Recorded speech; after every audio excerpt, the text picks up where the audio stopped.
Okay, hi everyone. If we just kind of grab our seats, we'll get the show on the road. We've got about an hour together. My name is Antony Long. My name's Antony Long. Is the sound okay? Yeah? Okay, my name's Antony Long. I'm the Deputy Vice-Chancellor and Provost. Have I met all of you before? Have any of you met? Yeah, I see some nods. In various meetings in months and years gone by. Those of you I've seen before, nice to see you again. Those who are new, I was formerly, my job until November last year was chairing the Estate Strategy Programme Board. So I was closely involved in the Queen's Campus transition and in developing the proposals around Sheraton Park. I'm still involved, but more from a more peripheral basis. Owen, the new PVC for student experience in colleges. Owen joined January the 5th, and Owen's picking this up, working with Jane Robinson as the Chief Operating Officer moving forward. But for continuity, we're working together in this period of handover. So I'm going to give you an update on where we are. I've also got Trevor Armour, Head of Estates and Building, Sian Broadhurst, Chief Executive Assistant to the Vice-Chancellor. That's the team who's here. So between us, we will do our best to answer any questions that you've got about where we are in the process. Had a meeting this morning, or lunchtime, with the staff of the college. That was very good. I was able to explain where we are with the staffing transfer and tackle any questions. It was lovely, really, in many ways, because it was a very positive meeting. The staff said how they were now energised and looking forward 2017 to the year of the move, and a commitment to trying to make that work.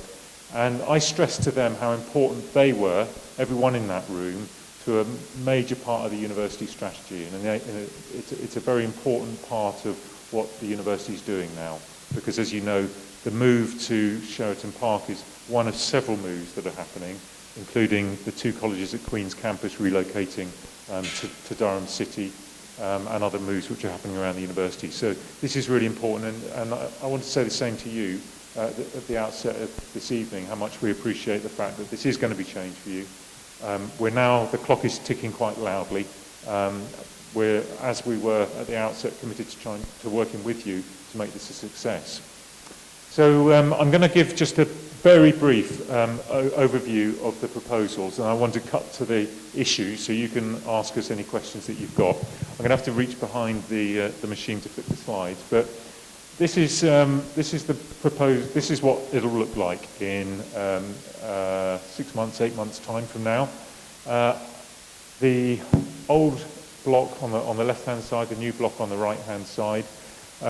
There's a lot of progress which is going on the site. How many of you have been to the site? How many of you got up there? Okay, so a reasonable number of you. Was it before Christmas, or have you been up in the new year? Before Christmas. So you know how quickly things are moving. For those of you who don't know the location, so everyone can see where we are, we're obviously here now on the Howland site. This is the Sheraton Park site up at Neville's Cross. This is the Durham Business School and the main library here, just to anchor yourselves where we are.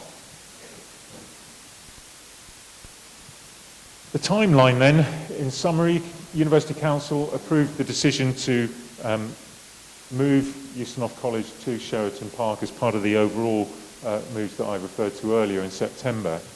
The aim is that we sign a 25-year contract in fact, end of January or early February, which commits us to a 25-year deal. We've also got the exclusive option on an extension of that deal from there onwards. So this is a long-term move that we're looking at. We aim to complete the building, including the social space, in the summer of 2017. Planning permission contingents. You know that there is planning permission out at the moment. It's being consulted on. So I've obviously got to put that caveat in there, but we're pretty confident about that, and I know that's something you'll probably want to talk with us about further. And we'll be open for business in the summer of 2017. The Ustinov will operate across two sites, Howlands and at Sheraton Park, for 1 year, and then a single college site at Sheraton Park from 2018, 418 beds in total, so smaller than the current bed numbers, which are around 600 on the Howland site in Ustinov College. So progress on site, well, I said progress is moving forward. This was a photograph of the main building, the old building, before Christmas, so scaffolding was on, but they were installing windows, etc. We had a meeting, a residents' association meeting just before Christmas. The scaffolding was down and the building was beginning to have its look. And walking into the site now, if you are able to go up, and I know Glenn, we're going to try, and Trevor, we're going to try and arrange some more visits as we go through the spring. As you walk into the site, those of you who've been there, when I was up there just before Christmas, I was really struck by the sense of place which is beginning to happen. Now the two buildings getting up, now the scaffolding's coming down, and you're seeing the juxtaposition of the old building on the right-hand side and the very new building on the left-hand side, and the space between them. I think it's an exciting time to go up and get a feel of what this is going to be like when it's complete. So progress is moving along well. What are we aiming to deliver? Well, first and foremost, a great collegiate experience. This isn't going to be a hall of residence. This is going to be a fantastic college experience. Outstanding accommodation at no added cost to existing Ustinov students. A 25-year lease, as I say, and a first option for renewal at the end of that period. A large student common area with bar. I expect you'll want to ask me about that as well as we go on. So we'll come back to that. A fitness suite, graduate office, guest rooms for visitors and fellows. A community room, sports field and facilities, including access to some swimming at the Durham School site. Mill Hill Lane, which is where the business school is, for additional study space and for formal dining. And the staff currently at Howlands have an option to move with the college or to stay here. And from the meeting we had this morning, I think it looks as though we're going to get a good agreement there with the staff, with about two-thirds of, we need about two-thirds of the staff who are dealing with the buildings and the beds and so on up at the new site, and it looks as though about two-thirds of the staff are choosing to do that move and a third to stay. The housekeeping, yes. So that's good. What are the kind of issues, and I'm cutting to the chase here, and let's see if I can, with some help from colleagues, if I'm missing any of them out. When are we going to sign the contract? Well, as I said, we're looking to get the contract signed in late Jan, early Feb, and that's the commitment from which everything else then moves forward. So it's imminent. There are still some issues which are to be resolved between the owner of the site, the current owner of the site, and the developer, but they're being worked out. Will the bar social space be any good? Well, yes, we think it's going to be very good. We've got the camera's running here, and this is going to go on YouTube, isn't it? Or it'll go live. So when we've finished, we can turn that off, and I'll show you an image which I don't want to share in the public realm at this point, as a mock-up of how we see the bar social space potentially working. But that's going to be an important point for your engagement to help spec that out in a way that you want it to be. And we expect to have a first meeting with you. Trevor will be organising this with you in February, where, although there'll be some planning issues still pending, we're confident enough about the space that we can start having detailed discussions with you about furniture, colour schemes, how the bar will actually work and so on. And we want that to happen from February onwards. What if planning permission is refused? Well, it's out there. Some of you will have looked at the comments which are being submitted at the moment, and there are a mixture. Some of the comments are positive, some of them are negative. That's always the case. We don't think planning permission will be refused. We think planning permission will be granted. There may be some amendments to the permission, but we think it will be granted. If it were rejected, we would seek to put in a revised application. And the options in terms of how we move forward from there would be something which the executive of the university, working together with the college principal and his team, it's our responsibility to come up with a solution in that unlikely scenario, and we would then come back to you, consult with you about how we move forward from there. But we think that's unlikely. How will the two sites operate in 2017-18? Well, I think on the, Glenn, you might want to add in here, I think we're quite advanced in terms of thinking about the practicalities of operating across the two sites in terms of the staffing. The college staff will be operating across the two sites, so there'll be some shuttling to and fro in that transitional year. There will be a bar operating as normal here in that year, and all the other facilities will be operating normally here, as well as at the Sheraton Park site.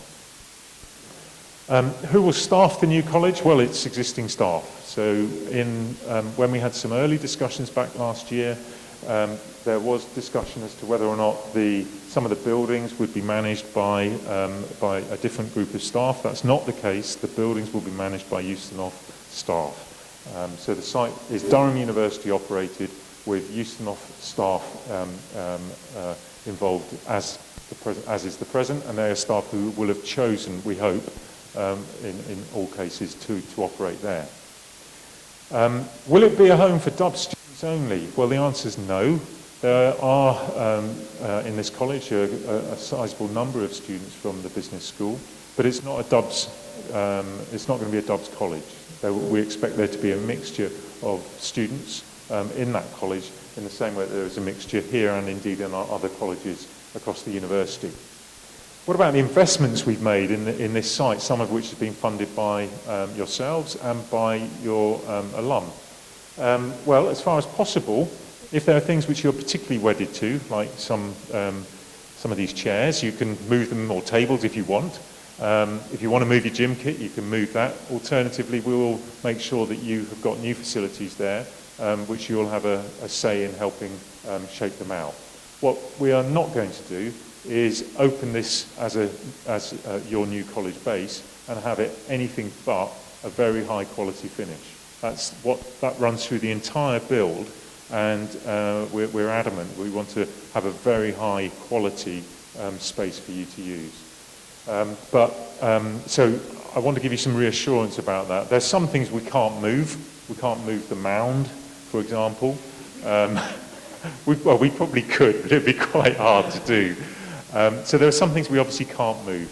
But within the bounds of practicality, we will do what we can to take those things which you feel very strongly attached to across. Where you've got things like your facilities like this, which you've invested in, or your sound systems, or your shiny ball that spins around, things like that, or your lighting, sound system, we'll make sure that's provided on site, and we'll make sure that there is space for that to be stored in a way which is suitable. So as much as possible, what we're trying to do is say, look, we understand what you need to operate as a college, or we think we do. You're also telling us what that is, and we're working with you to ensure that that is provided. What about the community room? There's been a lot of discussion about this community room and how much access you're going to get to it versus the community. The first thing I want to say is that this is called a community room, and the college will be based in a residential community. We do see one of the attractions of the move is actually that there will be a wider community around the college. But it's also important to be clear that under the terms of the contract, the lease which we will be taking over will be for the entire site.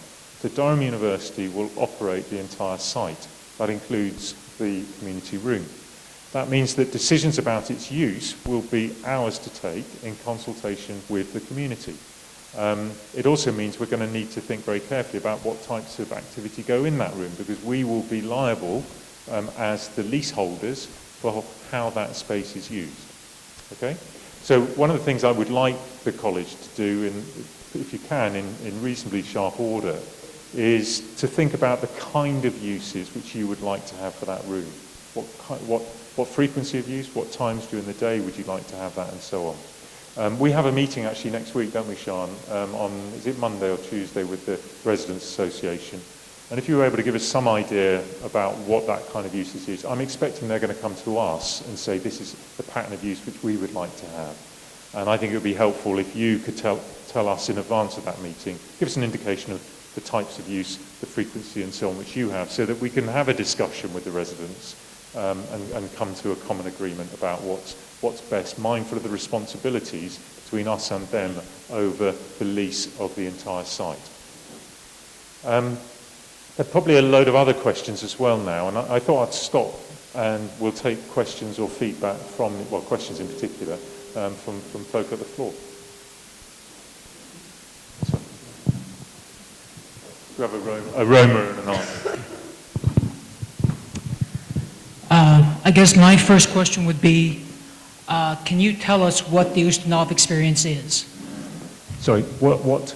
What is the Ustinov experience? Well, I can't, I've not been a member of your college. But you're telling us that it's important to preserve that experience, but you don't know what that experience is. Well, I've talked to you as a community. I've talked to you as a community on a number of occasions. I've talked with your representatives on a number of occasions. We understand that you value your international community. We understand that you value the academic dimension to what you, the activities that you do around the college. We understand that you are a diverse population of students, but nevertheless you see yourselves as being a very important self-catered residential all-year college on this site. So tell me what else I'm missing from that description about that you're looking for in behind your question. The use of space. I mean, you're telling us that we can bring our stuff with us, okay. But it's not just that. We use this cafe to study together, to come together. After going to classes, we come here, we gather up ad hoc. We don't have it planned out. Same thing with the bar. This is just something that we come together and allows us, because we are an international community and all of us are very far from home, all of us are very far from our families, our friends. This gives us a community that we can actually establish ties to. This allows us to find a sense of belonging when we're in a place that is very different in many cases from where we came from. Yeah. And so it's not just about being able to plan out, we're going to take this space for 3 to 4 p.m. and do a game of badminton or to put on a movie. It's very much having something available to us that we can come to at the end of the day, midday, where we can actually just sit together and have something that we belong to, have a place that you don't feel that constant pressure of being an outsider. Sure. That's what I think that's what we're concerned is what we're going to lose is that sense of a place to belong. Okay. That is part of what we feel is the Ustinov experience. That's what we feel is something that makes this place so extremely special that even just in a couple of months, you find that. You find that you make these links. And that's, many of us are very concerned that what this is doing is that it's going to cut that away. Okay. And can the importance of space, just hold the microphone for a minute actually, because I just want to make sure I've captured what you're talking about, or what it is about the plans. I mean, we've got the plans up there and we've gone through several iterations about social space, and also thinking about seminar space, social space, seminar space, and what we're providing is mindful that the college, residential college, is going to be slightly smaller than it is at the moment. Pro rata, the area of that is the same as the space which you have at present. And with the college principal, we've worked, and others, we've worked to come up with a design which provides some flexible social space for you to use in ways that you want to do it. So the main bar area can be divided off if you want it to be. There's other areas as you come into the main building where we're basically turning it over to the college and saying, how best do you want to use this space? How best do you want to divide it up? So we don't see the community room, if that's the concern, as being the sole place where you're able to create an environment like this, where you feel comfortable. I could move on at an appropriate point and show you a mock-up of a suggestion for what the bar social area might look like. and we could talk more about some floor plans. I'll do that when the camera's off. But thank you for clarifying that. We are working really hard at trying to make sure that the social space and the other spaces which you as a community want to have are provided on the site. There's some things we can't do, and we've been upfront about that since the very start of the process. But we are trying to do everything we can on the site that we've got. Okay. Just a quick follow-up question. On the planning sheets, I couldn't find a graduate common room area. Okay. Is that correct? On the planned graduate common room area, Glenn, have you earmarked an area? I mean, I could put some.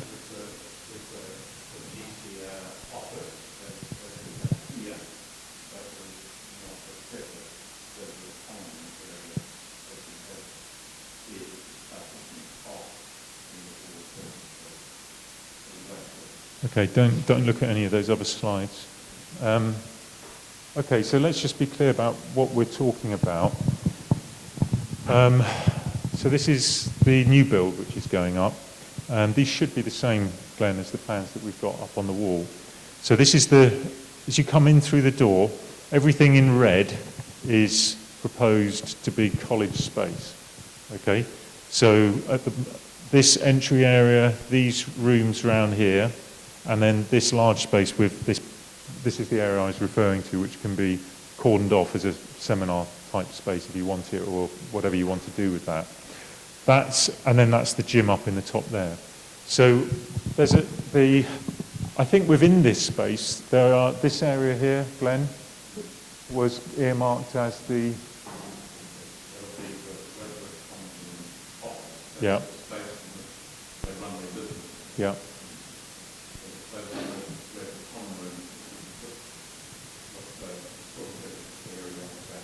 Okay, and the area, is that where the pool tables are? Yeah, okay. So, I'm sorry? Okay, and yeah. So we've extended this on a number of occasions to the maximum that the site, we think we can accommodate on the site. And I think at the moment we're thinking this as a core area provides a lot of flexibility in terms of how you can use this space for the purposes which you as a college want to use it as. Well, the thing what makes the graduate common room special is that non-college members are not actually allowed to access it. Okay. And I think that's also tying into the point Matthew made, that it's like a very individual, like almost like secluded room. Yeah, I mean, I think it's going to, things like that are going to be up for you as a community to work out how you want to manage access. The expectation is that this site will be, you've got to be a member of Ustinov College to come into it. It's not going to be open to the public. So that's going to be, this is DU operated space, Durham University leased space. The college principal and his team and you, it's up to you in terms of how this is going to be used. But if correct me if I'm wrong, if I remember rightly, the planning permission included access for community members. Not into this building, it doesn't. Not into this building. No. The community room, there will be, subject to the discussions that we have, there'll be some shared access to it, but the public aren't coming into here. No, this is your space. Is that clear?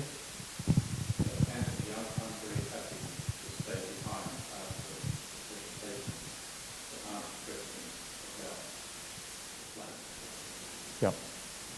Well, following up on the idea of the understanding from the team behind this on what Ustinov is, there's been a lot of use of the phrase pro rata. Am I to understand that the space is going to be pro rata reduced in line with the number of resident beds? Yes, that is, yeah. So that's why I was careful to make that point. Yeah, there's a wider question for the college as to whether it stays the same size which it is at the moment or not. That's something we've consistently asked for views from you about, whether or not you want to stay the same size, or whether or not you want to reduce I mean, a little bit. You're reducing the number of beds available to the college by a third, you're reducing the amount of space available to the college by a third. You can ask us whether we want to stay the same size, but you've made a decision as to what your side of it is going to be, which is that you are expecting the college to reduce its use of facilities by a third, and presumably thus to either cease to have as close engagement with the live-out population, or to reduce their numbers by a third in line with it. That's correct. So, yeah, well, I was just checking that we were actually sneaking through a reduction of several hundred in the number of students being catered for by all the community facilities, in addition to the number of beds. Yeah, in terms of this area, yes, you're correct. I mean, I've not totted up what the overall area is to this now, given the various changes that we've had, but it is less than you currently have here, yes. Yeah, okay, so, yes. I'm just clarifying that you are, when you're saying you understand what Ustinov is, you've missed out the idea of there is a live-out community that you're removing facilities for with no attempt to, I mean, I can't remember the exact numbers in the college, but... Yeah, 418 was about 600, I think. Yeah, Glenn? I mean in the actual college rather than simply those living on... Oh, yeah, okay, yeah, the total student number. So, yeah, you're looking at about 500-600 students, to my knowledge, whose facilities you're removing in terms of a social space. Yeah, so I think the reflection I'd say there is that is the case. I don't know how pressed you find yourselves in this space. And I think the question will be, what is the frequency of heavy usage? So I think... If you care to pop down on Friday night, you'll find the place will be... Yeah. I think we've got Burns busy. Coming up. That should have the place completely rammed. Yeah. It's the usual here. Yeah, okay. Well, this has always been thus from when the proposals came through. So I think the issue about the pro rata reduction in area reflecting the reduction in student numbers has been known. It was a basis for the decision. Yeah, I just wanted to be clear on these pro rata. The other thing I was wondering is the number of bookable rooms for various clubs and societies to use in the place. Right. Do we know how many of those we've got total and how it compares to what we've got here? I don't know the answer to that, but it's going to be up to you and Glenn and the college to work out how you want to use this space. How many bookable rooms do you have at the moment here? Clubs and societies, officer? Off the top of my head, 1, 2, 3, 4, 5, 6, something, 4 to 6, something like that. And what sizes are those rooms? They range from so we have a quiet room in Howlands, a SCR room, 8 people in there. They've got about 10, 12, I think we managed to fit in 16 people in the SCR building. We've got this space, we've got the bar space, we've got the common room in there as well. We've got places that have got the music room as well, yeah. Yeah, okay. Howlands gym, we've got spaces all over the place. Study rooms there. I don't even know how many there are. There's so many all over the place. Okay. I mean, spaces are something we've been thinking about hard, and we know, the issue about the music room is something which has been discussed on a number of occasions. And on this ground floor, the options to provide you with additional space is basically over on this side of the floor plan. And you can see, as you look at this, we've been giving thought to the fact that there's a gym here, and we've got three bedrooms here with a large community space here. And something we'd welcome your views on is the potential value of that space to answer your question about rooms which you could work with, and potentially to get one of those to be fitted out as a music practice room. So we'd welcome your views on that as to whether or not that... Sorry? No, the whole of this area. Now that area has got... One of the advantages of this area potentially for you is that this is a large... that's quite a big space, that. And then these rooms, they will be built in this configuration because of where we are. But I'd welcome views as to the potential value of that to use as a college. If you don't want it, it's 3 rentable rooms. But if you think that is going to be useful to you, that's one of the things that we're looking at. Yeah. But the configuration, bear in mind, the configuration is illustrative. It's how you work that. Okay, so we've done the venting a little bit. you said that part of the goal is to make this a success. Yeah. So, what is going to be better? Sorry. What's going to be better? How is this going to improve? Like, is success just making this triage, just trying to not to kill the community, or is success actually trying to improve what we have here? Fundamentally, the success of a college is made by you, by the people in this room, right? It's by this community. Now, if this community comes to this new space, and as you described, in a couple of months, you can create a special feeling in a place. If you can do that here, the success of this is up to you as a community. What we're doing is we're trying to provide the tableau on which you as a community can operate. So we're trying, as you can, I hope you can hear as I've been talking through the facilities that we're putting in, the approach that we're putting into this. We're trying to create, it's not going to be a mirror image of this, it's going to be different. But I think if we think of this as a recipe, we're trying to put the ingredients here, which then the student body coming into that, together with the college leadership, are able to create something special. Now, what will be different about this compared to Howlands? I mean, number one, the accommodation and the arrangement of the accommodation is going to be very different. You're not going to be sharing a site. Now, that could be a plus, it could be a minus. You're going to have what will be the best accommodation in Durham City, in the college system, across the whole piece. You will have bespoke facilities here, which you will have a role in shaping, which you probably, no one here did in this space in terms of how it was configured. So I think there are a number, you'll have some fantastic wraparound sports facilities, which you don't have here. You'll be the only college that's got access to a swimming pool.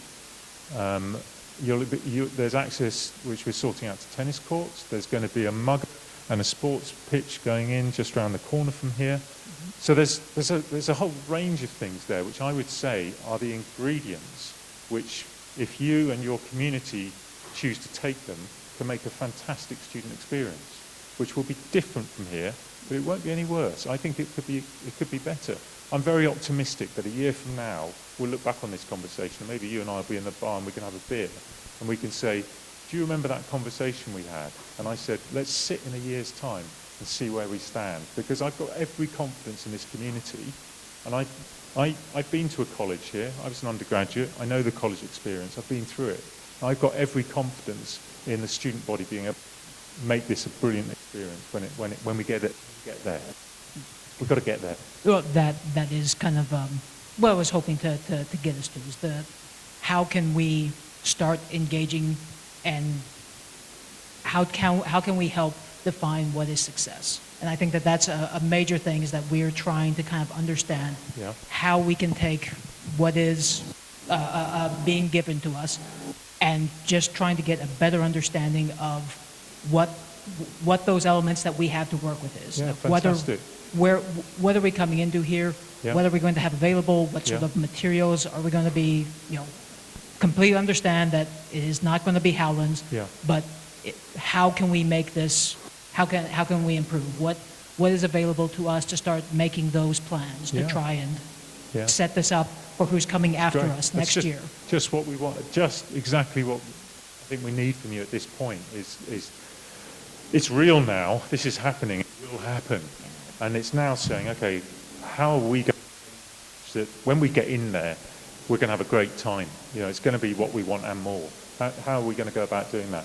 And I know with Glenn, and I know with Owen, and I know with Trevor and Sean and myself, we'll do what we can to work with you, because we want this. We desperately, well, not desperately, well, yeah, there's a bit of desperate in me, because we put so much into this. We passionately want this to be a success. And I am bang to right confident it will be, but we've got to get through that process of thinking about the unknown to now the semi-known, to taking ownership and shaking and making.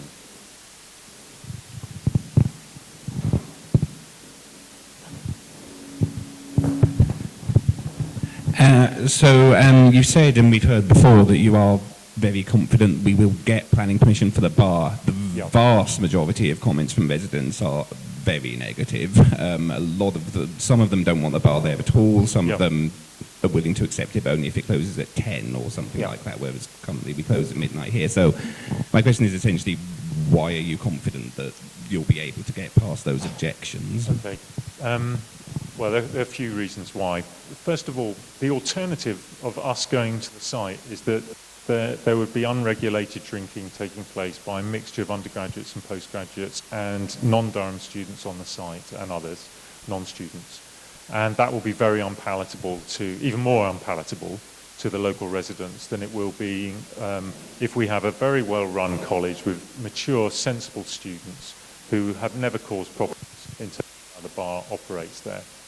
I'm not surprised that some of the residents are objecting, because they're thinking, we've had, actually, since a lot of those houses went up, this has been mothballed. They haven't had anything here. Although, as the historians will know, this has been a college, and Durham had an association with the college for over 50 years. This was a licensed hall of residence for Durham University for over 50 years. So, if you like, we've been around longer on this site than any of the residents have. Why I'm also confident is, in terms of the feedback that we've had so far and talking to the residents, a lot of the objection, I think, has been around the particular information which went in with the planning application as opposed to a licensing application. I think, you may be aware that because we're not the leaseholder at the moment, we can't apply for a license to operate the bar on the site. But as part of the planning application, there was a requirement to provide details about the type of usage which would happen. And I think because that was a straight mirror of what is currently rated here, saying open till 2 a.m. all the time, a lot of residents have picked that up. Where I think we will end up is going to be some kind of compromise, which I hope will be acceptable to all parties. I go the right way.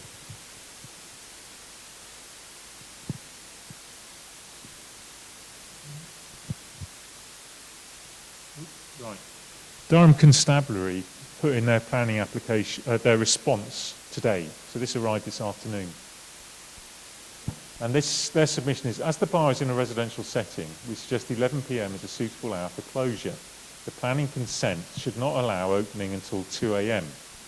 If extended opening hours are required, this can be facilitated by a temporary events notice when necessary. Now, I don't know if any of you are aficionados on bar licensing protocols and so on, but there are two broad ways in which you can go about this. You either get a license for the site to operate 24/7 or whatever through a year with defined hours, which would be, then you could do it every time you want it. Or you operate a more standard set of hours to 11 o'clock, and then you can apply for a temporary events notice. Now, a temporary events notice, I think it's 12 you can have in a year, which I understand is more than the kind of formal events that you traditionally run here until particularly late. And I suspect that this is probably not far off where the situation will end up. I can't prejudge totally the outcome of the decisions, but I would expect something along the lines of being open until 11 o'clock and with options on the dates that you want during the year for temporary events notices till later time periods. I'm afraid I'm not an aficionado of those things. How a temporary event notice is usually granted, or so would that be likely to be a problem? Yeah. Trevor, do you want to add anything? I mean, I can say something, but I'll probably make a mistake in the details.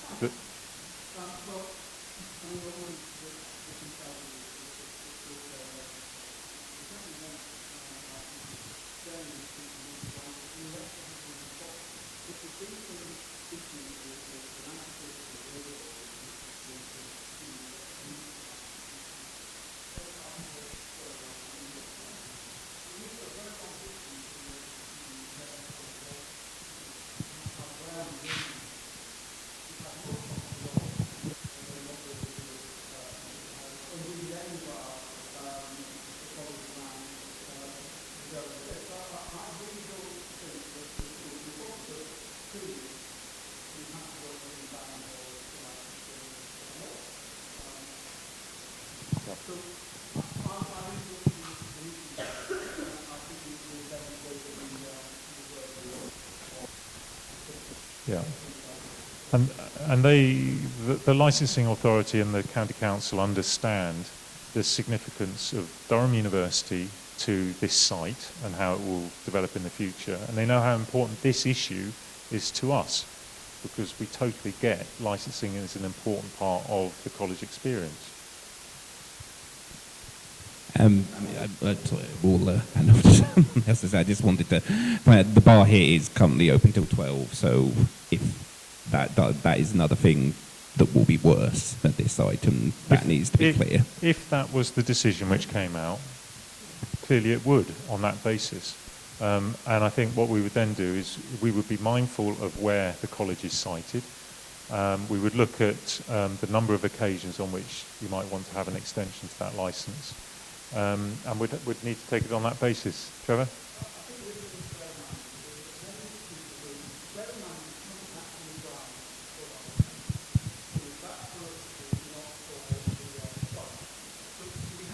Applied for a drinks license at the moment. That's not part of the process. What we're going through at the moment is a planning application. Again, we're not the applicants actually. The developers are the applicants for the planning consent. So at some future point, probably next month, when hopefully we're in contract, we will make the true application for the drinks license. At the moment, people who have objected perhaps don't understand that what we'll be applying for is a club license. So essentially, only members of the college will be enrolled in the club. That club has to have at least 25 members. Of course, we have many more than that. But they will be the only people who can be a member of that club. I think a lot of people in the community think that the fact that there is potentially a bar there means that it's open to all and sundry. It is not. And when that becomes more apparent in our license application in the future, then there could well be some flexibility on this 11 o'clock time. We've got about 15 minutes or so left. I would like to turn the camera off at one point, but I'm just to flag time on where we are. So I want to make sure we cover as broad a set of issues as we can.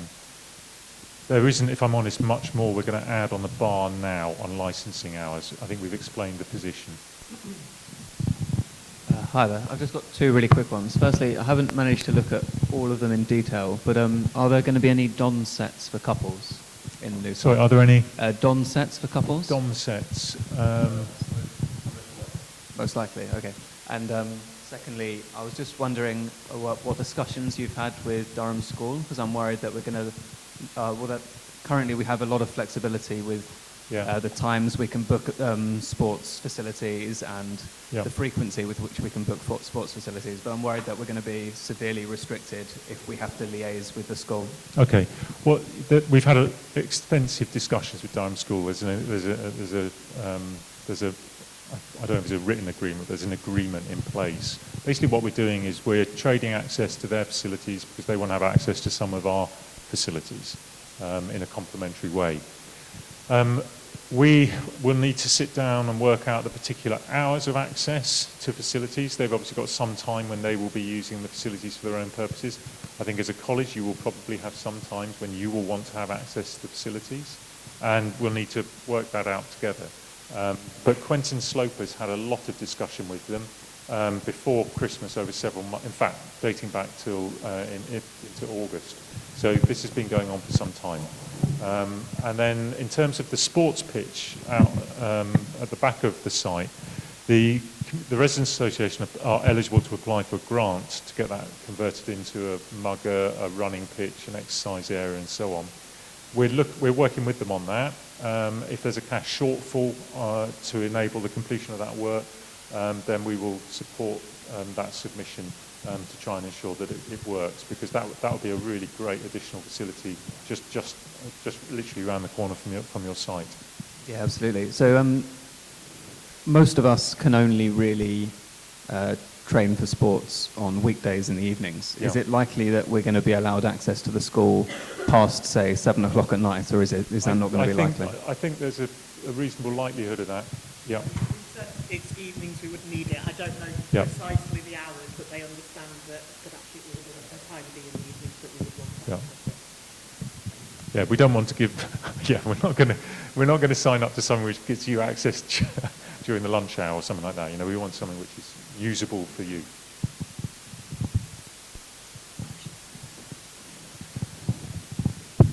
One of the advantages of Ustinov is its location. It's within easy distance, walking and by bus. Yeah. Will you provide shuttles, especially when we're split between two sites, to minimise noise complaints to residents by having huge numbers of people walking back from a formal to the business school, possibly slightly intoxicated? That will probably annoy residents significantly. Yeah, okay. Walk-wise into town and stuff, I think I've talked before to the college about this. The walk distances into the library site and into the centre of town, we're talking about a few hundred metres of difference to your current position. I think the question is about precisely what you said, the separation of where your formals will be and where the college will be. I think that's going to be something we'll work through with you. If it's necessary as a way of managing noise abatement or whatever, we'll look to come to a solution which is practical. What we don't want to have is a situation which causes unnecessary disturbance to the residents. And if that means we've got to come up with a scheme to make that work, we'll do it. Yeah, a couple of hundred of people walking at various points throughout a day through a residential area will probably cause a lot of disturbance. Yeah, I can get it a returning formal all coming back. But there are lots of students living in the Neville's Cross area already. There are lots of students actually living in and around where Sheraton Park is going to be. A lot of those students are walking up from town on a regular basis in any case. So again, I think this is another example of where actually through the university being involved in this, we might, particularly on those peak times, we'll be able to get a better solution than we would otherwise have on the site. Okay, thank you. Thanks. Part of that question is that because next year we'll be operating from two sites, and if we have, for example, parties here, and then at the end of the party there's 100 people, that will be 100 people at 2 o'clock in the morning, and is it going to be the GCR who's going to be paying for buses to take those people back so they don't make a lot of noise for residents? Yeah, we'll sort that out as a university, and we're not going to make you pay for that. I think I hope we're reasonable partners working with you. We're in the same side here. Another quick question relating to one of the issues you raised. When you said that the staff will be operating at both sites, which staff will be operating the old site in 2017-18, in particular in reference to the maintenance staff? Yeah. And how will that affect their employment in the future after the move has been completed? Yeah. Glenn, do you want to do this? You'll probably get it factually correct. Okay. The intention next year, the transition year 17-18, is the majority of staff will relocate to Sheraton Park. That will become the new administrative centre. We will be operating across the two sites, Howlands and Sheraton Park, but we fully acknowledge as a management team and staff team in general that we'll be required to be on two sites. So we'll be developing flexible working arrangements. Now, in the case of, if we just take the operation of the coffee shop as an example, on day one when Sheraton opens, the plan is to have a functional coffee shop there. So Leanne and Carol will be located up there. And the intention is to keep this coffee shop running. Now, to keep the coffee shop running here, we'll have to find some other staff. And what we're negotiating at the moment is through accommodation and commercial services, a division of the university. They will provide staff to run the cafe here, and the staff we've become very used to will be operating the cafe at Sheraton Park. All the portering staff will move in 17-18 to Sheraton Park, so that will become their new place of work. We will be dependent on accommodation and commercial services, part of the Estates and Building, to find portering staff down here. Now, there'll be some of our portering staff will be shadowing some of the portering staff down here because they'll be coming into a new site. All our current portering staff, excuse the phrase, know where all the skeletons are, so on and so forth. So the new staff coming in here will be coming in sort of cold will need to learn about the site. So we'll be kind of offering a kind of a mentoring role for those staff. So you can rest assured that the level of service delivery, both here at Howlands and Sheraton Park, will not be compromised. And the last part of the question was whether or not the employment prospects of people involved in this will be altered, and the answer is no. On another one, I'm hoping for a quick yes or no on. There is a cost associated with applying for a temporary events notice. Would that be borne by us or by the university? It's a small cost, but it's still a cost. We'll leave that to Glenn and us to work out. Okay. Yeah.